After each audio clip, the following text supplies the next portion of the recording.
Hello बच्चों, good morning. आज कक्षा नवम में लेकर के आए हैं हिंदी व्याकरण। जो आप लोगों को पता है हर एक शुक्रवार को हिंदी व्याकरण पढ़ाया जाता है। तो चलते हैं, ज्यादा टाइम नहीं लेंगे। कक्षा नवम में हिंदी व्याकरण में शब्दों के भेद, इसका पहले 2 वीडियो छोड़ा गया है। उसके बाद आज पार्ट 3 है।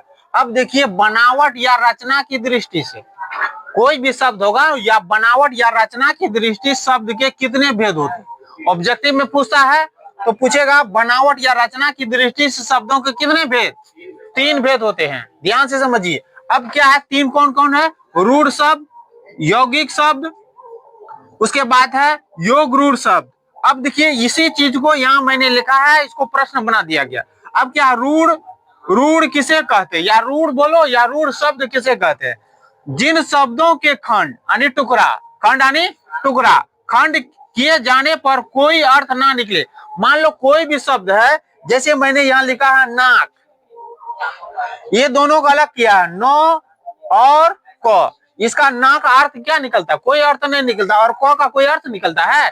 कोई अर्थ नहीं निकलता है। इसीलिए कहा जाता है खंड किए जाने पर कोई अर्थ ना निकले उसे क्या कहते हैं? रूढ़ कहते हैं।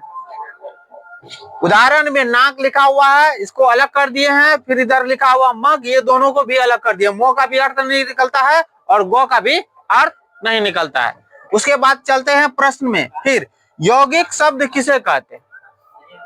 ऐसे शब्द जो दूसरे शब्दों के मेल से, मान लो एक शब्द है, ये है, जैसे यहाँ देखते हैं 2 शब्द के मेल से बना है, उसी तरह दूसरे शब्दों के मेल से बने हैं और उनके सभी खंड सार्थक होते हैं। सार्थक अर्थ हुआ जिसका अर्थ निकले। पिछला वाला वीडियो में मैंने इस बात का जिक्र किया है।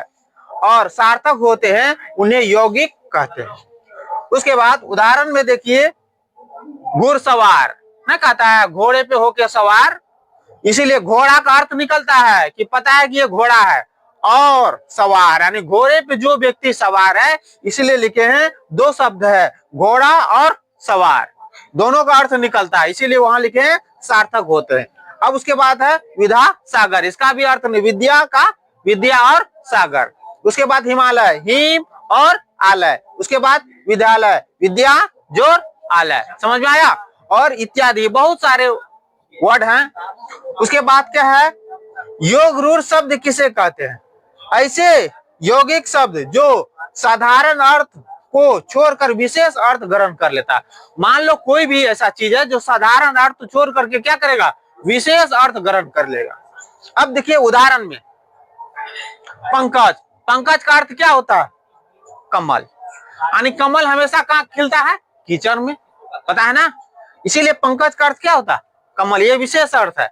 ये यदि नहीं समझ में आया, लंबोदर, जिसका उदर लंबा हो, अर्थात विशेष अर्थ क्या है? गणेश। जिसको बोलिएगा लंबोदर, वो समझ लेगा कि गणेश के बारे में चर्चा कर रहा है।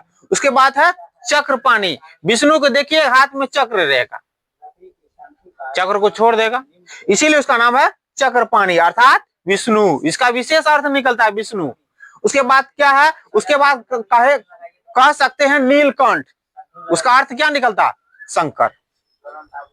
श्वेतांबर, जिसका वस्त्र श्वेत हो, उसका अर्थ क्या निकलेगा? सरस्वती। समझ में आया? इत्यादि बहुत सारे वर्ड हैं जिसका विशेष अर्थ निकलता है। वीडियो को देखिए, लाइक कीजिए और इसको उतार लीजिएगा और अच्छे से इसको याद कीजिएगा। 8th क्लास में, 9th क्लास में, 10th में, 11th में, 12th में, सभी एग्जामों में पूछा जाता है। ये आसानी से समझाया गया है और एकदम सरल भाषा में। इसको देखिए, समझिए। वीडियो को लाइक कीजिए, सब्सक्राइब कीजिए और वीडियो को शेयर कीजिए। थैंक यू, धन्यवाद।